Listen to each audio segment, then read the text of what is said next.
처음부터 분명히 말해야겠습니다. 한 사람의 생이 그렇게 갑작스럽게 끝났다는 사실보다 더 충격적인 것은 그 마지막 순간까지도 아무도 그 그녀를 정확히 보지 못했다는 점입니다. 수십 년 동안 날카로운 언어로 세상을 해부해온 한 농객. 그 누구보다 냉정하고 강직해 보였던 인물이 왜 스스로 차가운 바다를 향해 걸어갔는지? 이 질문은 지금 이 순간에도 우리를 붙잡고 놓아주지 않습니다. 보수 진영의 최전선에서 싸워온 이름 김진. 그의 죽음은 단순한 비보가 아니라 우리가 외면해온 수많은 신호들이 한순간에 무너져 내린 결과일지도 모릅니다. 2026년 4월 9일 낮 12시 37분 인천대교 주탑 인근 송도 방향갓길. 주인을 알 수 없는 차량 한 대가 세워져 있었고 곧이어 사람이 바다로 떨어진 것 같다는 신고가 접수됩니다. 모든 것은 순식간에 벌어졌습니다. 해경은 즉시 출동했고 거센 물살 속에서 17분 만에 구조가 이루어졌습니다. 그러나 그 17분은 생과 사를 가르는 시간이었습니다. 병원으로 옮겨진 그는 끝내 의식을 되찾지 못했습니다. 숫자로 보면 짧은 시간이지만 그 사이에 어떤 생각이 오갔는지, 어떤 결심이 굳어졌는지 우리는 알지 못합니다. 현장에는 CCTV가 있었습니다. 차량 블랙박스도 존재합니다. 기록은 남아 있습니다. 그러나 기록이 곧 진실을 완전히 설명해주지는 않습니다.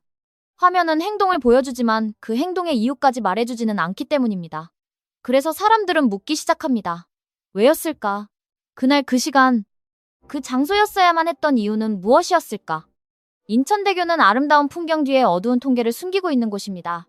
2009년 개통 이후 수십 명이 같은 선택을 했던 장소, 높은 구조물, 접근이 쉬운 갓길 그리고 늦어질 수밖에 없는 구조시간. 이 모든 조건이 겹치며 반복되는 비극을 만들어냈습니다. 안전난간 설치는 예상과 행정의 벽 앞에서 지연되었고 그 사이 또 하나의 이름이 그 목록에 추가되었습니다. 김진이라는 이름이. 그는 1959년 강원도 원주에서 태어나 언론의 길을 걸었습니다. 정치부 기자, 워싱턴 특파원, 논설위원. 단어 하나, 문장 하나에 책임을 지며 30여 년을 살아온 사람. 은퇴 이후에도 멈추지 않았습니다. 유튜브 채널을 통해 여전히 목소리를 냈고 수십만 명의 구독자들이 그의 말을 기다렸습니다. 사망 하루 전까지도 그는 방송을 켰습니다. 선거를 분석했고 정치를 이야기했고 국가의 방향을 고민했습니다. 그 모습만 보면 어떤 균열도 보이지 않습니다. 그렇기 때문에 더 많은 의문이 남습니다. 아무런 전조 없이, 아무런 경고 없이 사람은 그렇게 갑자기 무너질 수 있는가? 아니면 우리가 보지 못했을 뿐 이미 오래전부터 신호는 존재하고 있었던 것일까? 그의 삶은 언제나 논쟁의 중심에 있었습니다. 타협하지 않는 발언, 직선적인 표현, 그리고 때로는 거친 언어. 특히 세대 갈등을 건드린 발언은 거센 반발을 불러왔고 정치적 진영 내부에서도 그를 부담스러운 존재로 만들었습니다. 그는 늘 확신의 참목소리로 말했지만 그 확신의 이면에는 감당해야 할 무게가 쌓여갔을 가능성을 배제할 수 없습니다. 사람은 강해 보일수록 더 깊은 곳에서 흔들리기도 합니다. 가장 주목해야 할 부분은 마지막 통화입니다. 아내와 두 자녀에게 남겨진 전화.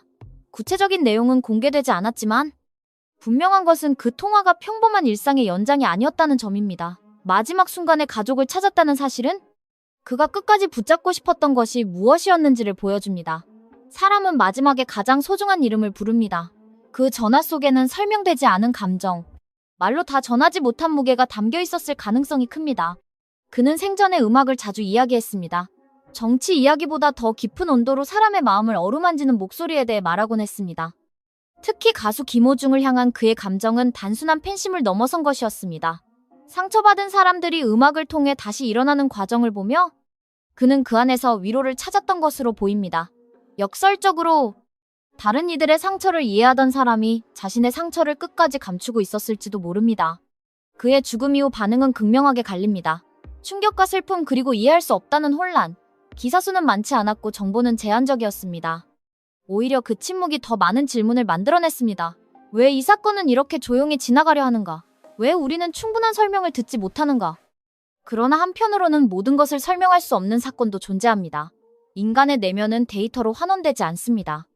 CCTV와 블랙박스가 포착하지 못하는 영역, 그것이 바로 마음입니다.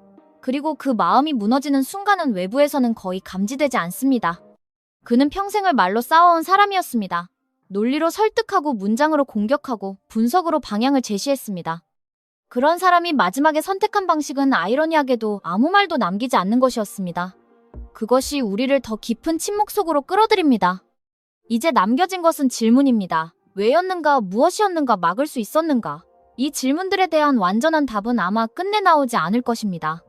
하지만 한 가지는 분명합니다. 강해 보이는 사람일수록 더 세심하게 들여다봐야 한다는 사실.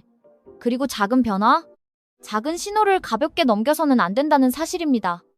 김진은 떠났습니다. 그러나 그가 남긴 논쟁 발언, 그리고 마지막 선택은 여전히 우리 앞에 남아 있습니다. 우리는 그를 평가할 수도, 비판할 수도 있습니다. 하지만 그 이전에 한 인간이 감당해야 했던 무게를 이해하려는 시도는 필요합니다. 그것이 남겨진 사람들이 할 수 있는 최소한의 예일지도 모릅니다. 그의 부재가 남긴 여백은 생각보다 깊고 길게 이어지고 있습니다. 누군가의 삶이 멈추는 순간 시간은 그 자리에서 끝나는 것처럼 보이지만 실제로는 남겨진 사람들의 시간 속에서 다른 형태로 계속 흐르기 시작합니다. 김진이라는 이름이 그랬습니다. 그가 떠난 이후 사람들은 그의 마지막 순간보다도 오히려 그가 살아온 시간의 결을 더 천천히 되짚기 시작했습니다. 어떤 순간들이 그를 만들었고 또 어떤 순간들이 그를 흔들었는지에 대한 조용한 성찰이 이어지고 있습니다. 그의 주변을 알고 있던 이들은 하나같이 말합니다. 그는 늘 바빴고 늘 무언가를 고민하고 있었으며 스스로를 멈추는 법을 잘 알지 못했던 사람이었다고. 겉으로는 단단해 보였지만 내면에서는 끊임없이 질문을 던지고 또 스스로 답을 찾아가던 사람이었다는 것입니다. 그 질문들은 대부분 타인을 향해 있었지만 어느 순간부터는 자신을 향하기 시작했을지도 모릅니다. 그 변화는 아주 미세했을 것이고 그렇기에 더 쉽게 지나쳐졌을 가능성이 큽니다. 특히 마지막 시기를 돌아보면 그의 말투와 표현 방식에서 아주 작은 결의 변화가 있었다는 이야기도 조심스럽게 흘러나옵니다. 이전보다 더 단정적으로 보이면서도 동시에 어딘가 설명되지 않는 여백이 늘어났다는 것입니다. 말은 여전히 강했지만 그 안의 온도는 미묘하게 달라졌다는 평가입니다. 이런 변화는 외부에서는 쉽게 포착되지 않지만 오랜 시간 지켜본 사람들에게는 분명하게 느껴졌던 부분이었을지도 모릅니다. 그가 남긴 기록들, 방송 영상, 짧은 멘트들, 그리고 일상 속에서 남겼던 사소한 흔적들까지 다시 조명되고 있습니다. 놀랍게도 그 안에는 거창한 메시지보다 오히려 평범한 문장들이 더 많이 발견됩니다. 오늘도 잘 버텨야 한다는 식의 짧은 표현, 혹은 별 의미 없이 던진 듯한 일상의 말들. 그 문장들은 당시에는 크게 주목받지 않았지만 지금에 와서는 전혀 다른 의미로 익히고 있습니다. 사람은 종종 가장 중요한 이야기를 가장 평범한 방식으로 남깁니다. 크게 외치지 않고 오히려 일상 속에 섞어두는 경우가 많습니다. 그래서 뒤늦게 그것을 발견한 사람들은 더 큰 울림을 느끼게 됩니다. 김진이 남긴 흔적들도 그런 결을 가지고 있습니다. 특별히 강조하지 않았던 문장들이 오히려 가장 많은 생각을 남깁니다. 또 하나 주목되는 것은 그가 마지막까지도 주변 창창들과의 연결을 완전히 끊지 않았다는 점입니다.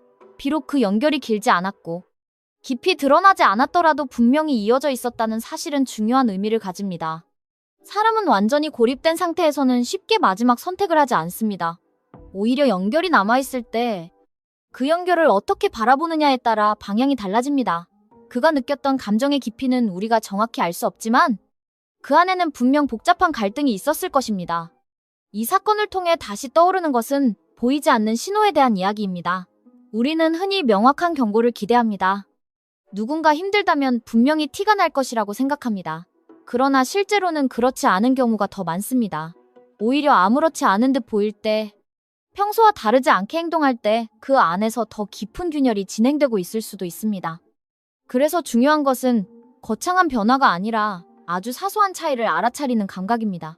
말의 속도, 눈빛의 방향, 대화의 길이, 그리고 이유 없이 늘어난 침묵, 이런 것들은 숫자로 측정되지 않지만 인간 관계 속에서는 분명히 감지되는 신호들입니다. 우리는 그것을 자주 지나치고 나중에야 의미를 부여합니다. 김진의 삶은 많은 논쟁과 평가를 남겼지만 그 마지막 장면은 오히려 우리에게 다른 질문을 던지고 있습니다. 우리는 주변 사람들의 신호를 얼마나 이해하고 있는가? 그리고 그 신호를 이해하려는 노력은 충분했는가?